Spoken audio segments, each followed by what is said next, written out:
জাতিসংঘ সাধারণ পরিষদের ৭৯তম অধিবেশন এবং অন্যান্য উচ্চ পর্যায়ের দ্বিপক্ষীয় বৈঠক ও অনুষ্ঠানে যোগদান শেষে দেশে ফিরেছেন অন্তর্বর্তী সরকারের প্রধান উপদেষ্টা ডক্টর মোহাম্মদ ইউনূস।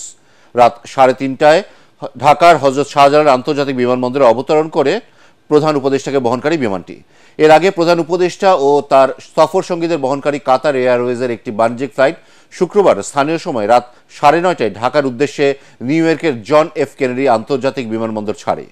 ডক্টর মোহাম্মদ ইউনূস মার্কিন প্রেসিডেন্ট জো বাইডেন সহ ১২টি দেশের সরকার ও রাষ্ট্রপ্রধান এবং বিভিন্ন আন্তর্জাতিক সংস্থার প্রধানের সঙ্গে সাক্ষাৎ করেন এবং সাইডলাইনে ৪০টি উচ্চ পর্যায়ের বৈঠকে অংশ নেন। সফরকালে প্রধান উপদেষ্টার ব্যাপক কর্মতৎপরতা বাংলাদেশের সঙ্গে আন্তর্জাতিক বিশ্বের অর্থনৈতিক ও কূটনৈতিক সম্পর্ক এবং অংশীদারিত্ব এগিয়ে নেবে বলে আশা করা হচ্ছে।